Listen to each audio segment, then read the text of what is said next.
Hello and welcome. This is For a Better Tomorrow, the University of Derby's Innovation and Research podcast with me, Lewis Alsop.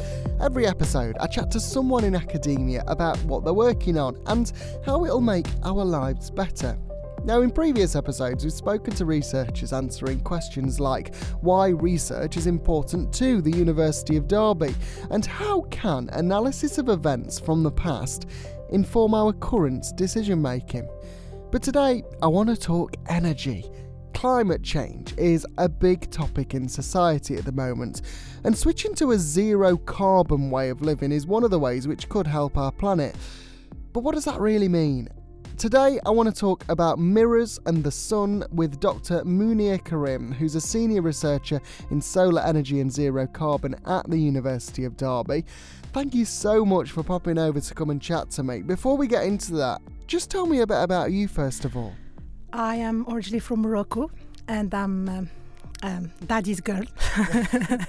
So I got my PhD in Morocco back to 2015. I did my PhD in solar energy, and I worked for 3 years in Morocco before joining here in 2018. I joined the UK. I joined first for Cranfield University for 4 years, and recently in July 22 I joined the University of Derby, and here I am. Lovely.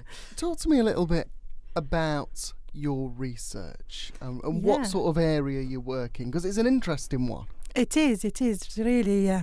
So my expertise is all about solar energy, and specifically I'm looking at the concentrated solar power plants. So there is two main ways of extracting or using the solar energy. So it's either by photovoltaics, like the panels that we are looking at. These are the panels you see on the roofs, exactly, aren't they? Yeah. And there is another way of doing it, which is the concentrated solar power plants, where I'm working, which is my field of expertise, basically. So the concentrated solar power plants is a bit different because we are, instead of transforming the solar energy directly into electricity, we are first transforming it into thermal energy and then store it, and then we can convert it later on into electricity. When you say concentrated, what does that mean? Is this one of those things that you see online where there's lots of mirrors? Exactly. So basically it's a big mirrors, it's huge mirrors. Sometimes it's like 12-meter diameter or something like that, or even more for some other technologies. And then the idea is that we concentrate the solar rays that are coming from the solar, basically, into a pipeline or a tube or something that is that could be a tube, like linear tube, or that could be a focus point somewhere, for example, for the tower technology. And then the idea is to raise the temperature of the fluid that is inside the tube, and we can reach something around 400 degrees Celsius, 600, depending on the technology once again. And this thermal energy can be stored as it is, as a thermal, or can be transformed into electricity, as I said, and can be just injected into the grid. We've spoken about the fact that there's two different types of solar energy. Mm-hmm. Why is, obviously this is different, but what makes it, is it better? And if so, what makes it better? Yeah, good question, actually. It's not better, but it's, I would say it's more up. In every one, there is pros and cons. So, for example, for the photovoltaics, it's a cheap technology. The kilowatt is cheaper, but then the problem with the photovoltaic is the storage, because we just are producing only electric energy, which can only be stored into batteries. And you know the batteries, how much expensive they are. However, for the concentrated solar power plants, the advantage of it is that we are generating in first instance the thermal energy that can be stored as it is, as a thermal energy, instead of storing the electricity as electricity. We are storing it into thermal, which is much lower in costs. So if we are talking about cost, like of the generated kilowatt electric, we are talking about a 10 times difference in prices. So if we are storing 1 kilowatt electric in a battery, is 10 times more expensive if we are storing it into a way of thermal, like as a thermal energy. So this concentrated way of doing it is obviously much cheaper. But to be fair, it does require a lot of space, doesn't it, for it to work effectively? Yeah, that's correct. And also the technology itself, like we are, like for example, I am working in a big team, and we are working into the research to make it more feasible, like to increase the efficiency of the technology, to make it more competitive with PV. As I said, PV is now the leading in the market, but we are working on CSP, and we are addressing some problems that are still present in the CSP. CSP, it means like concentrated solar power. Sorry. So we are trying in our research activities to try and approach different problems and problematics that are in the CSP field in order to increase the efficiency and then increase the durability of the components. So for example, I did my PhD in Morocco on the evaluation of the lifetime of solar components used in the solar field. So I was looking into the degradation of the solar mirrors by time, over time, and I was trying to find a way of expecting how long they will work for, because a concentrated power plant is meant to stay for 20 to 25 years old. So we need to make sure that our components will stay as long as the plant stay for, to make it more cost effective. So I did my project on that. My PhD was on that. And then I was trying to figure out the impact of the environmental conditions on this degradation, because as you know, for example, if we take a site in Arizona and site here in Bristol or in Derby and another site in Morocco, so our samples or our mirrors will behave in a very different way depending on the location, because they're exposed to the outdoor conditions, isn't it? So they will behave differently. There's plenty of rain on the British ones, I think.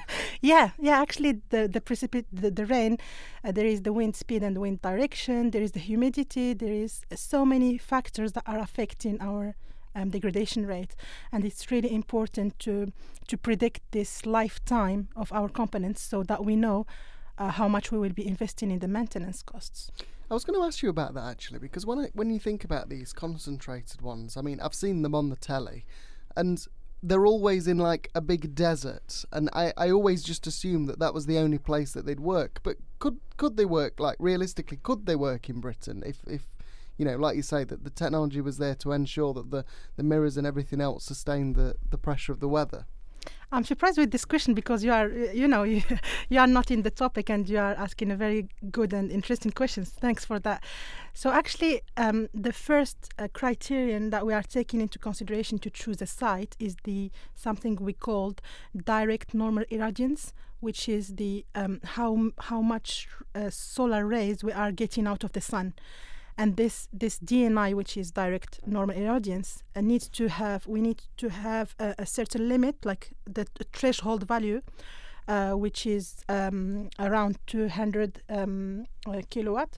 So to make sure that we have a good irradiance in the site. So this is the first criterion.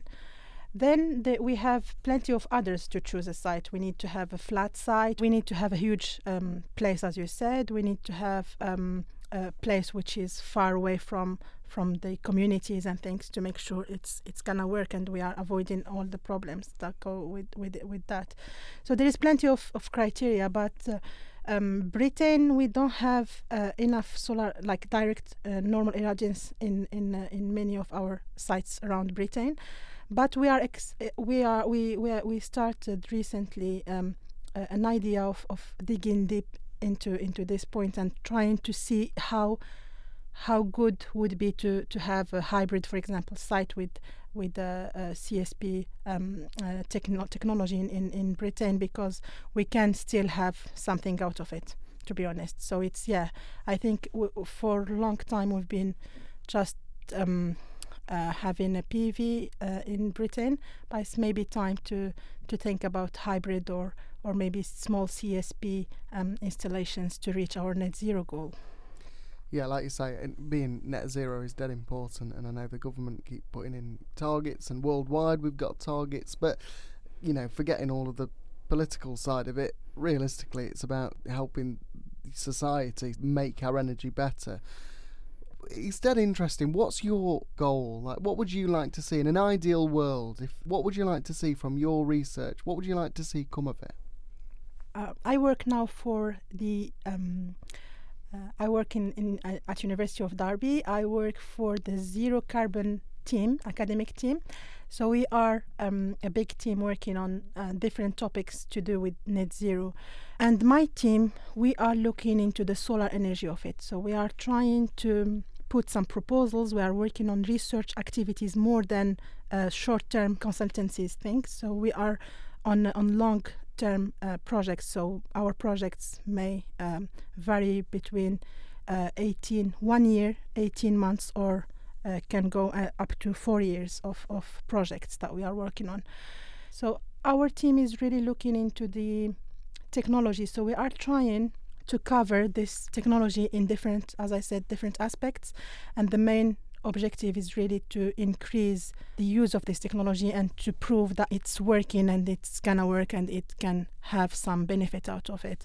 So in addition to the material durability that I have been talking about earlier, we are also working on developing some solutions, if I may say, solutions, to reduce the water consumption in concentrated solar power, because as you said, they are mostly in arid areas.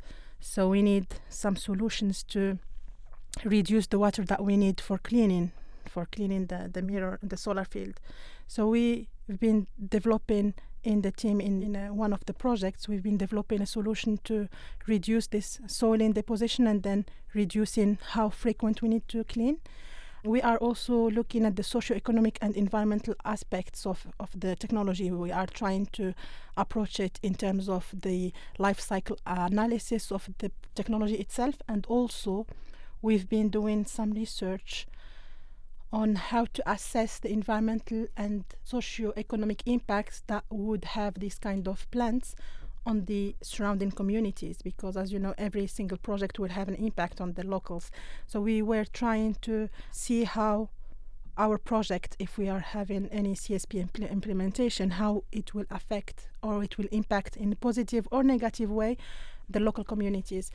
And also in the team we are addressing the thermal energy storage and the heat recovery as well. So we are I'm just trying to say here that we are taking the topic of net zero, the topic of solar energy in different aspects, and we are trying to come together in a way to make leave the print in it and help on achieving the net zero roadmap that Britain has been putting and all the world anyway. Everyone now is going towards this one, isn't it? This objective. They are. And like you say, I mean, it's hard to understand the amount of strands of work that's going on, but all coming together to see that same goal. Listen, it's been dead interesting to talk to you. Thank you very much for coming to chat to me. Thank you very much. My pleasure. And I'm really happy to be here today and to share with you what we are doing, because sometimes you are just very much into it, so that you just think, oh, what am I doing? But when you are talking to someone outside, you just realize, no, I'm making progress, isn't it? Absolutely. Yeah. So I'm really happy to be here, and thank you very much. That is Dr Mounia Karim, who's a senior researcher in solar energy and zero carbon at the University of Derby. And, well, that's it for another episode of For a Better Tomorrow, the University of Derby's innovation and research podcasts. In other episodes, I've been looking at research answering questions like how proteins can help combat the onset of Alzheimer's and why singing is good for us. So be sure to check them out wherever you get your podcasts right now, and follow the university too at Derby Uni. I will see you next time. Bye-bye.